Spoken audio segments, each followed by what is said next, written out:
All right, welcome everybody to a new edition of Robbing the Market. This is Stocks and Scotch. We're going to be talking about stocks while drinking scotch. So this is my friend Willie and my brother Ernesto. And yeah, we're just going to be having a good time. None of us are financial advisors. We're just doing this for entertainment, and we're just having fun giving our own opinions. So yeah, how you guys doing today?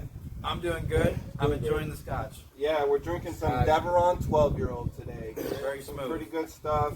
Not too expensive, like around $50, $60, you know. So, yeah. Nice cigars as well. So how long have you guys been in the stock game? How long have you guys been investing? I got into the stock game as soon as the pandemic hit.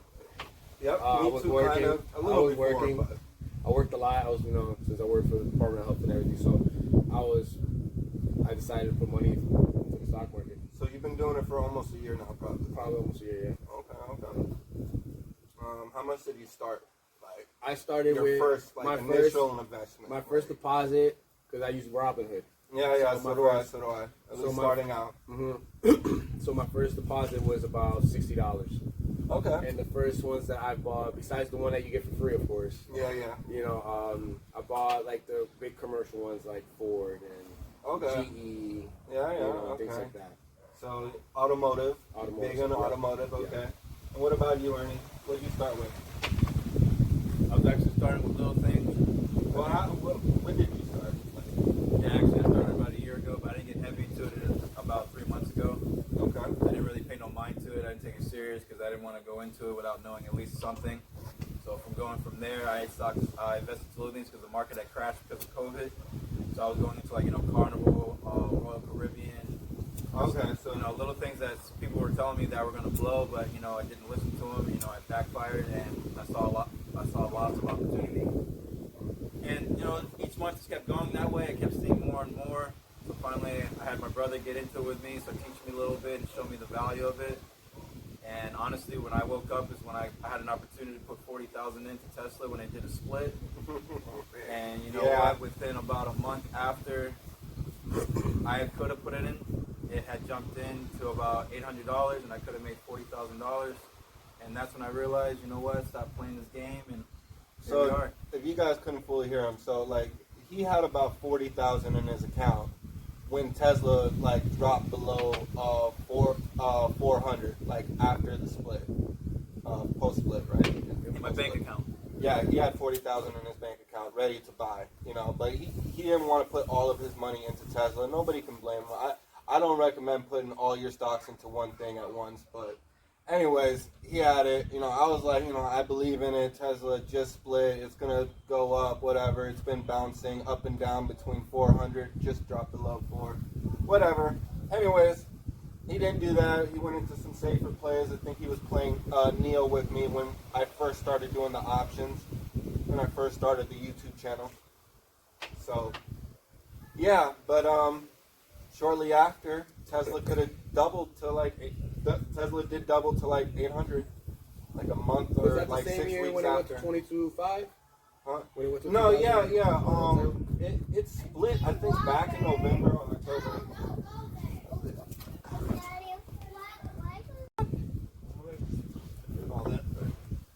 Alright, so when did you start? Sorry about that. So I started back I think last year in June, and I started actually a week before Uber IPO. That's what got me into the market, because Uber was just starting out. It was big or whatever, and yeah, I just started with Uber. That's what made me start. I think when I first started, was $1,000, either $1,000 or $2,000, and I bought pretty much 3 or 4 shares of Tesla back when it was $280 before it split. So yeah, I bought 3 shares of Tesla, and I bought some Plug Power at $2 a share. Plug Power's at 56 right now. Yeah. So yeah, I had some of that. And the rest was pretty much in Uber and some other stuff. And I was day trading the other stuff. I was just holding Plug and Tesla, and people told me to pretty much get out of it. I wasn't really doing my own research back then, and I wasn't doing my own thing. like I was just listening to everybody else's advice, which I don't really recommend. Like, you know, you get opinions from other people, you learn from other opinions. I mean, other people, but at the same time, you gotta, you know, do your own research and think for yourself. You know, because at the end of the day, like, you know, you shouldn't just, oh, someone tells you to buy this, just fucking buy it. No, fucking think for yourself. You know, they might be doing a pump and dump. They might fucking be a complete idiot at the end of the day. That's So, why we go back into research. I really fucking regret selling my 3 shares of Tesla back then. Like, oh my gosh. Even though it was only 3 shares, it would have split into 15. Yeah. You know? Yeah. Like, and big. the whole point is I had it at $280 originally. And I sold it for like, I think like $60 profit per share. So I made $180. And you know, I put all of my money into Uber because I was like day trading Uber and I made like a good, like, I want to say like $500 in 2 weeks. So yeah, just day trading. Day trading. You know, because it was going from like, it's IPO'd at $40 and it was going to like $43 and then dipping back to like 41 or 40 and change or whatever. So I was like, you know, selling when it was high, buying when it was low, blah, blah, blah, for like, you know, doing like 5-10 shares at a time. So I was like, F it. I'm going to go big, and I put all my money, it was like $2,000, into Uber, and like when it dipped below its IPO price, it dipped to like $39, right? And yeah, it like, so I put $2,000 in pretty much. I bought 50 shares, and I was just like, I'm gonna sell it when it goes back to like 42, 43, and make like a good $500 in one play. It didn't go back up. It just kept going down and down and down. And eventually I sold it after 2 weeks, but when I finally sold it, it was at like $36 or $37, and I took like a $700 loss. I was so pissed. Okay. Yeah. So after that, it took me a little while to recover. I ended up recovering by the end of that year with like $200 profit. So I got discouraged. I wanted to stop trading for a little bit. And yeah, like what got me back into it was like when everything crashed because of the whole COVID and all that. Like everything started going bad with the market, and then the stimulus came out. And with that stimulus money, I started investing again. So I still had like maybe like $800 in my account, and I put the entire stimulus in. So I had like pretty much I started back in March with like $2,000, and that's what I got my account up to now today with. So yeah. Right. And you know what I first started with when the whole market crashed was Carnival. Like I bought Carnival at like $11, and I flipped it real quick when it went up to like $17, and I made I think about $1,000 or something. I had like Carnival, Royal Caribbean, AMC, a couple others too actually. And yeah, after that, I actually got a good play on. I'm probably gonna get a lot of hate for mentioning this one, but Nokia or Nokia. Nokia. Yeah. No, not Nokia. The car place, the electric car people that did the whole scam thing with Trevor Mill, or whatever. Not Nokia, not the phone company. Either way, they know what I'm talking about, probably. I can't even remember the name. I didn't care for the company at all, but I ended up flipping that and made like $2,000 off of just 30 shares. Because it fucking went from like $30 to $90 in one day. And I knew it was fishy, so like I was gonna sell it that day, and I should have. And I waited till the next day, and by the time the market opened the next day, it was already down to $65. And I sold it and never touched it again. I was done. Done. Yeah. And you know, after that, I kind of went into dividend stocks. Dividend stocks. Yeah, I started getting into that stuff too. Yeah, no, dividend stocks is great for growing your account. Like I got lucky with a couple of like day trade flips. Just because I was like, you know, this is going to rebound. You know, Carnival, I knew would rebound, even if it wasn't going to be a permanent rebound, it would rebound. I learned about dividends. I don't know how you guys are. I learned about dividends like very like last minute. I learned about dividends years ago when I worked in Office Depot and I had an individual. Yeah, I knew about dividends working with Publix for so many years. And he told me about dividends and the way you're supposed to, the way you should do it is a good method. He told me it was like, think of it as nest eggs. You keep building one dividend to get about $500 payment, whether it's quarterly, monthly, or yearly, and you have 5 of those that are all paying you about $500. Now you gotta imagine that's a lot of money you have to put into that stock to get that. You got to put a lot of money into that stock to be able to get that much dividend back. But at the end of the day, it's a secured company that you're doing that, and it's consecutive money that you're getting in monthly, annually, or even quarterly. Okay. Yeah. Most of the time it's quarterly, but a few of them are annually. So Like Budweiser, like I invested into Budweiser because I thought that would have been a good one. And then I found out it was annually. It was only like, I think it was either twice a year or once a year. So I got out of that. My main dividend one was AT&T. AT&T? AT&T, it was like a $30 stock, and it paid 52 cents every 3 months per share. They had a stock on the Robinhood that was like, so it was called like Oxford Capital or something like that. You ever heard of it? Oh yeah, and it pays monthly, right? Like about like 3 cents. No, there was one that is like it was like every 3 months. Every months, it was like $30 per share and stuff. But it takes a huge hit though. But well, as a stock, it takes a huge. You know, I had a dividend one. $30,000 worth in share. I mean, in money worth. You know what I'm saying? Yeah. That, how much you could get back. I don't remember the name of it, but I had a penny stock one. It was like a $2.50, and it paid a dividend monthly of 3 cents. So at one point, I had 700 shares.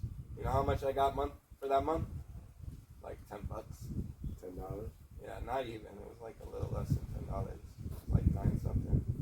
But so that's why I was like, yo, I gotta get out of this dividend thing, man. I gotta stop messing with Like this. it's good to have a dividend. No, if yeah, you want to keep making money, you should have multiple portfolios. So one's a dividend that you're trying to slowly build, that you have 2 or 3 that are like a nest egg, giving you $500, depending on what it is, while still doing high risk plays or short term day trade. Not becoming a day trader, because that's pointless. But if you can get, for instance, like invest into a company, if it does a massive jump, like getting 20-30%, take profit out, gain from that.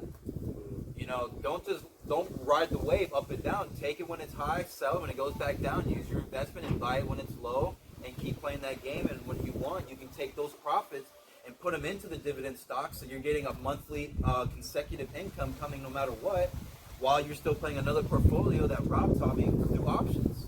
You got to have 4, 5, no matter what. You got to have multiple ways. You can't rely on one. But if you had 5 and each one of those was bringing you consecutive income plus your dividends, now you're making honestly, money. Dividends was a good way for me to start to grow my account. You know, because I was just putting like 50 or 100 every weekend, and you know that's all I could afford. That was fine. Was growing my account little, getting the dividends here and there. But hold on, Rob. And then I learned about the options. Hold on, Rob. Before you go there, now you have to imagine he's only putting that little bit amount of money. What if you're putting in $200, $300 every weekend? Doing that, and you'll get a bigger return. Your dividends will pay out. That's what people don't understand, but it has to be a massive amount. So go ahead, Rob. Yeah, that was pretty much it though. I got off of the dividends just because my account wasn't growing fast enough.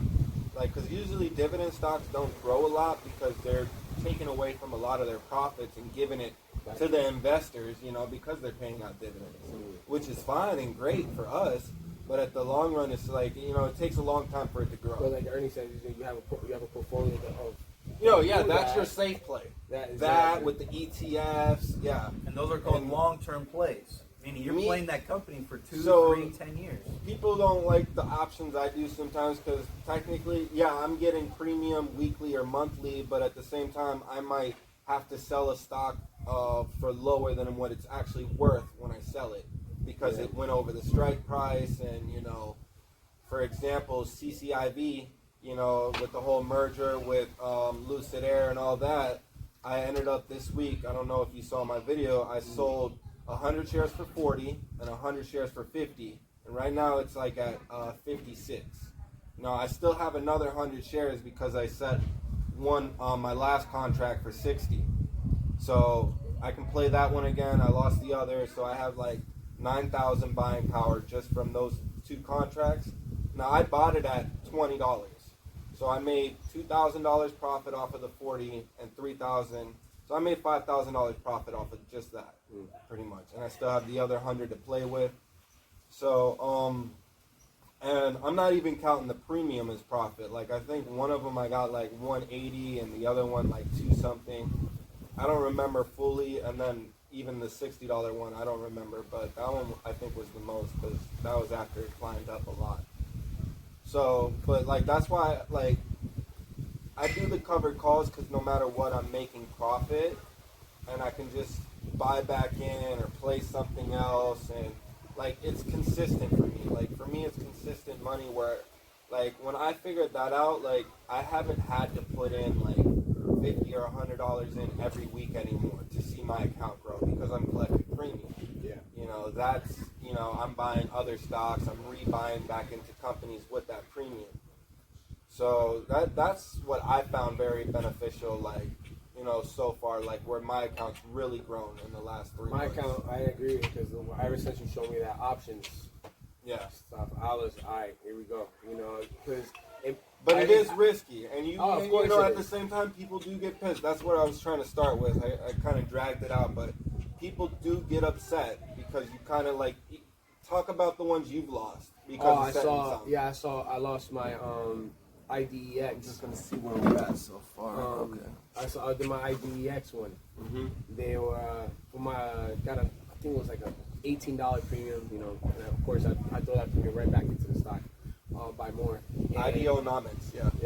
And I lost. I called you that day. I was like, I put a premium for $3, and it was at $3.20 something, and I was like, I can lose all my 100 shares now. You know? But then premium did you collect? You remember? it was $18 plus. Then like I had bought it when like I said, like I won. It was like $1. Didn't it go back down that day though?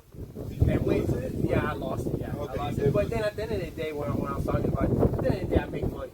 Yeah. Because, you know, I still make money. Because I did buy it at one. I think it was at 150. 50. Yeah, around there when you $2. first told me about it. Yeah. No, it wasn't up to $2. It was at one something. So at the end of the day, I make money off of it. It sucks that I lose it because dang, it's like, you know, $3. But now look at it now. It hit $5. Yeah. And I'm actually rebuying back into it. Oh yeah. Yeah. I have like 160 shares of it now. I'm gonna rebuy the last like 30, or I think either I have 160 or I have 130. But just to touch base on that, and that's what some of you guys have to understand is some of those stocks premiums are always different. So back to CCIV, like how Rob lost a $40 and a $50 contract, I did the same. I gained that money back as well. But what I'm thinking about doing is it's at 54, so it's only gonna be a $400 Loss extra, a $400 extra I'm gonna have to put in to buy it, which I'm willing to do if it is that 600. And he can make that instantly back with the premium. Because the premium jumped up to about anywhere from where you're jumping. So if it's at 56. No, I think the last time I checked it, an $80 call like will be about $860. That's pretty Premium. solid. Yeah, that's $860 opposed to his 18 for $18. Oh, yeah. You have to understand, like, even if it did I think we should sell, pour another shot for that one. even if it did sell at 80 and you bought it in at 54, 56, you're still making profit plus that premium. Yeah, if it went to 90 or 100, yeah, you lost extra money, but you still made money no matter what. Yeah, you still made and that's money, when we talk about when we get mad. We're not mad of the money we've made. We're mad of the opportunity of where we could have set it, but we got greedy on the premium. Mm-hmm. Because if you set on a higher premium, you get less money. And that's why I say that's sometimes a in my safe play, video, And it's a safe play to make more when it sells out. I don't always want to set the premium or the contract right away. The call contract, I don't always want to set it right away. I like waiting for the stock to go up in price, like to be at its pretty much 52-week high, No, I want and to then set it even higher. Now, since you said that, Yeah. so we got the ones that do weekly and the ones that do monthly. Right. Obviously, if one ends, let's say one ends it on Friday, right? I And usually then- try to set it no later than Wednesday. no, well, I'm talking about the monthly, like for them to You know. have 3 monthly. weeks to set that. Yeah, 3 weeks yeah. to set it. But when would you when you would buy it? When Because it's imagine up, you like would on a peak. It has to be right. That when it's exactly. So that's what Yeah. I'm saying. Because this, I guarantee you, there's. But people that- honestly, a lot of the ones I've recommended, like I just started this channel about 3 months ago, right? Yeah. A lot of the stocks, like, because you're one of the first people I started helping. Yeah. No lie, you're one of the very first. You and my brother. So, those stocks that I gave you in the beginning, I had no idea Ideonomics, IDEX was going to explode within a week. I mean, within 2 weeks, within a month, when we first started setting the contracts. And that goes back, guys, to You doing know, more I and more like research. You know, I knew they would go big, and I was like, "Yo, let's play the options. Let's collect the money." yo, we might sell it, we might lose it, but we collect money either way. And, you know, we profited like $200-300 off of these penny stocks. And that goes back, Easily. guys, you can never time the market. Sometimes you just have to hold. Yeah. Even if it takes a month, a week, that's why you're holding. And that's why I'm trying to show now where you can buy back your contract. If you see it exploding too much and you see it getting close to that strike price or going over the strike price, you can close out your contract, buy it back. You'll pay a little more than what you got your premium, but at the end of the day, you're still making profit because you can reset the contract again or And you just get your hold premium it. as well. Huh? Yeah, you keep the original premium either way. But I'm saying you can reset the contract after you buy it back.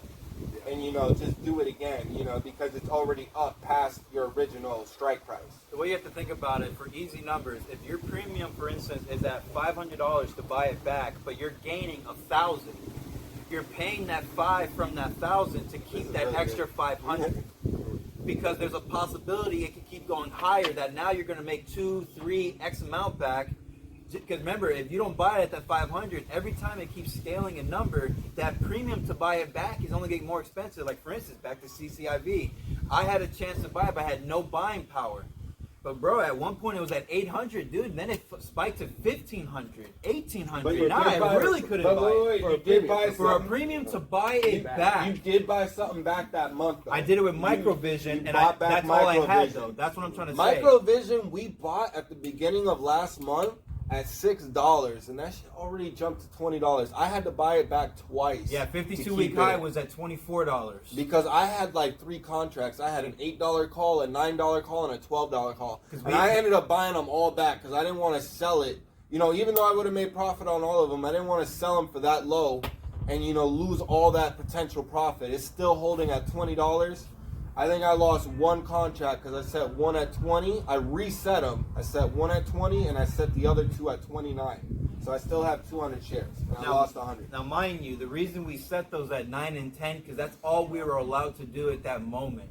We would have set them higher. They weren't. Yeah, I couldn't even set them higher. The highest one at the time was 12. Yes. So Because for us of to make how a little low the money, stock we chose was. 9 and 10, and then out of nowhere, these are month premiums.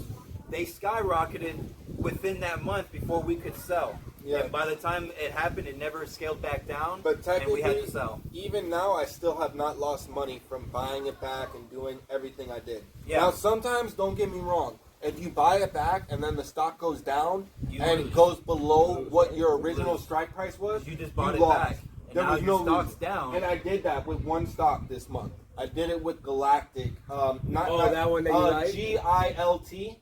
GILT. Yeah, because I bought it last month at like $8, and I did not like promote it at all on my channel because I was not sure about this. But one I at had all. that one as well, and I had a contract too for $12, and it Yep, spiked to $12.50. $18. $18. And guess what? To. I We bought had it at back. 9. I bought it back at when it was at like 18 or 19. I bought it back. It went to like 20, and I reset a contract for $22.50. Right? And then it went down to 15. No. Let me finish. It went down, and then it skyrocketed back up to like 22. Right? So I bought back that contract. I bought back a second contract, and I shouldn't have done that. Because guess what? Like, I reset it for 25. I got my money back that I lost from buying it back, whatever. And it ended up going back down, and it expired at like $15 or $16 this month. Okay. Yeah. So I didn't need to buy it back twice. So, or actually, I bought it back 3 times this month. So technically, overall, I'm losing money right now on that one play because I bought it back so much, but I can still make premium. I can still do options with it. I'm still playing with it. So I'm gonna make that money back. I shouldn't have bought it back so much. I should have just let it ride like I normally say. I normally just let my contracts ride out and expire because I'm doing covered calls. I'm making profit either way. I take away from my profit every time I buy these contracts back and reset Yes, them. because you're only doing that if it's going to keep rising. You got to understand, if you rather it to sell out, which is understandable, and you buy it back, Yeah. for instance, if we sold our contract With at Microvision, 50, it was understandable. Microvision, for the $8 call and the $9 call, I would have only made $500 profit. Because I bought them back, even though it cost me almost $2,000 to buy it back, now if I sold those 200 shares, I'd make $2,400. So it's still $400 profit, But I'm not selling them right now. I'm still gonna play the options and fucking let it sell at $29 or $30 whenever it hits that. If it hits that, I don't even fucking know. You know, who knows where it'll go. My example that I'm using is with CCIV. The reason I'm buying it back, I lost one at 50. Oh, so, and it still hasn't merged. Exactly. The, so the here, hold merger on. news hasn't come out. So hold on. So if I got mine for 5,000, I got that contract back for 5. It only went up to 54 or 56. That's only a $400, $600 difference from that original money that I put in. I only put in $2,500 because I had CCIV at $25. So I made an extra $2,500. All I have to do is put in an extra $400 to $600 to rebuy 100 shares to play a contract in the 80s for $800. And if it sells at that, I'm still making money. So it depends on where it's going. And he's just right. That's still without the merger. It can still go up there. But the thing is, you're holding this contract, which I think went bi-weekly now. I think it's on 2 weeks for CCIV. So now I have to hold this for 2 weeks to see where it's going to fluctuate. Has it changed to bi-weekly? I think so, gotta man. check Because I was that. looking Oh, at it, I was gosh. like, the dates didn't look right. Really? Okay, I didn't even know that one. I gotta double check. Like, but anyways, so our video's getting kind of long, so I'm gonna end it here. It was a great chat, but before I end it, I just want to ask you guys: is there any stocks you guys plan on buying next week? This week coming up? Like, I'm gonna say mine after you guys say yours. Or actually, I'll go first. Like, because I have about, because like I said, I lost 200 shares of. I didn't lose, but I had to sell 200 shares of CCIV, 100 shares of Microvision, and like 300 shares of something else, another penny stock, SENS. Yeah. So I had to sell that one. It was a penny stock. I still made profit on it.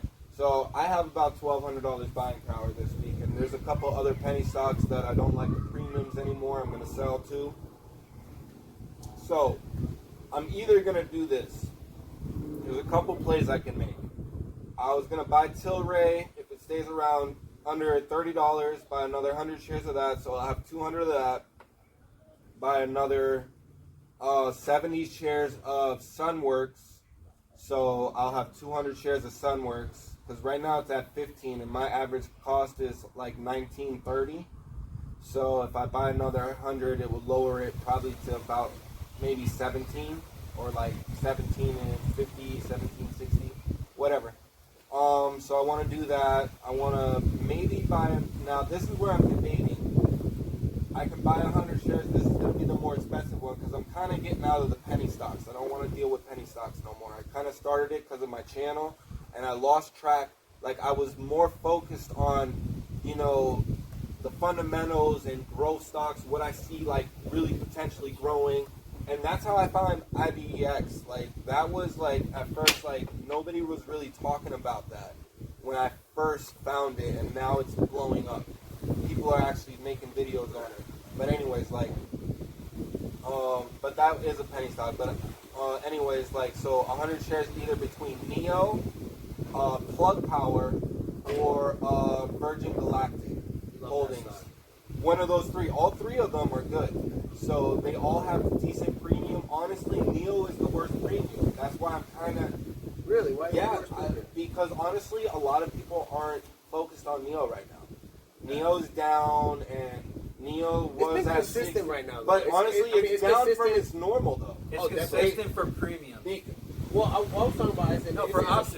It's a steady. But usually price it's at right like now. 60. And that's why it's good for options. You can set them for a high risk, meaning only a $2 up from the price, and it's not going to jump it. Yeah, because it's so steady. That's where you can take advantage of these instead of striking them higher. But I'm not gonna get like And I'm it's not gonna get like $150 premium off of that one where I can off of Plug Power or Plug, you can get some premiums on it. Oh, Plug Yeah, but and you can the make that Virgin if you set Galactic. it at a $2 strike price higher, and that's why I say But the Neo's thing not is- moving. But Yeah, the it's thing right is, now. the thing is, Plug Power I can set it up for $1,000 profit and still collect $100 premium, like $10 difference strike price from what I buy it at, and still collect pretty much $100 premium. So that's what I'm saying. The difference is where Neo, I would have to set it at $2 difference in strike price from where I buy it, and I'll collect $100 premium. So that's why I kind of want to play Plug or Virgin Galactic more than Neo right now. Okay. Just because of the premiums.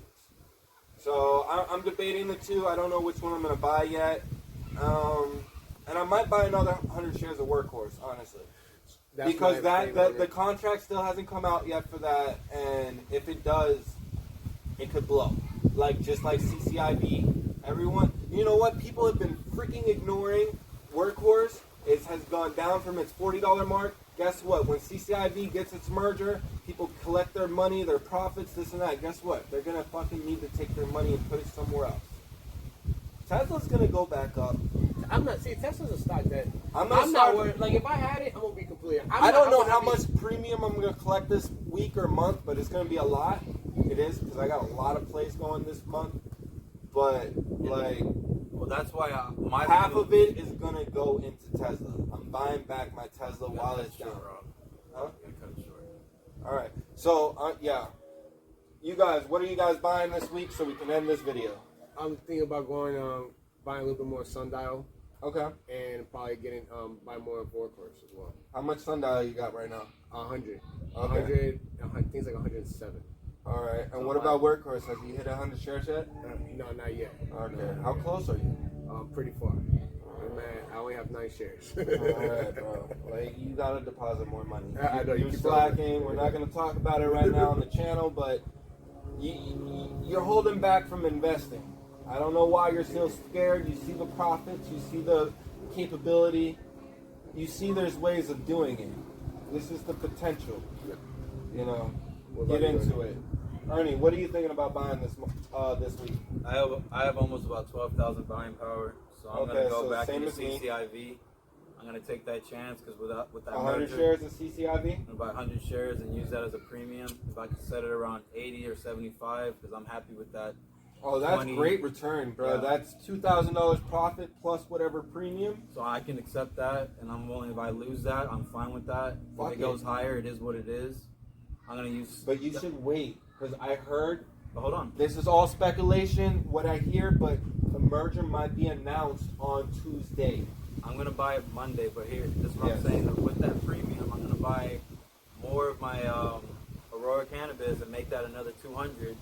And then I want to buy more of Workhorse because Rob said it's true. They're going to go somewhere. So if I can buy it now, I'm basically in the red of Workhorse, so I can average out my cost. And here's the thing I want to tell all you guys. I'm going to leave an extra 3, maybe 2,000 in my account. So when I get another red day, I have an opportunity to make a chance to buy something when it's low. Because that's the issue that I've seen that everybody does, including myself. No one ever has the buying power there ready when they need it. And when they need to deposit, you're screwed because it takes too long, depending on how much you're trying to put in there. And secondly, sometimes you just don't have it. Like, for instance, the last 2 weeks, I'll give you an example. I've been dropping 1,000 almost every week. I had to stop because it can be addicting.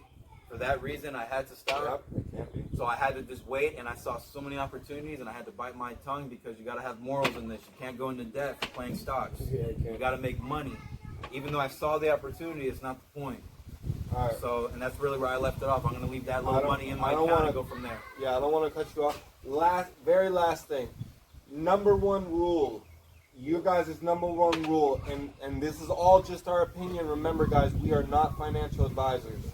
What is you guys' number one rule in investing in the stock market? For me, I'm going to start because I asked the question, sorry. It's do not let your emotions get involved. Do not get emotional whether stocks go up or down. Do not let emotions control you. Alright, so that's it. I'm going to end it there. Yeah, don't be scared of red days. Don't fucking always just, sell when it's down and fucking, just buy it because it's shooting up. That's letting your emotions control you. I don't like buying it when it's shot up 100% that day. That doesn't make sense to me. It's going to fucking pull back probably. But, that's just my opinion. All right, that's my rule. Don't let emotions control you. If you're upset because your stock is down, don't sell it. All right.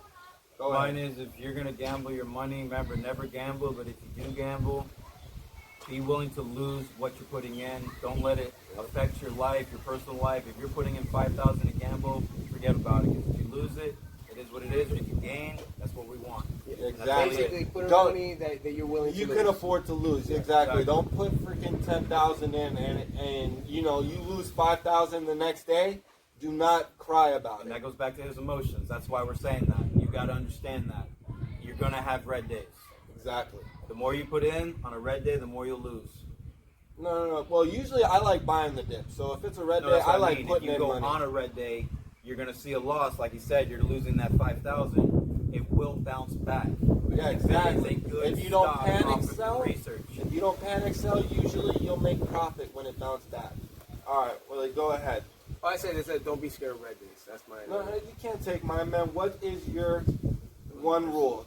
Tell them a rule that you have for the stock market. Yours was don't get emotions. His was Don't get. get afraid of red days. Because red days are good days. This is the way I like it. Right. Rob recommended me another person called Stock Moan. He said red days are your good days because that's when you can buy in and average your cost.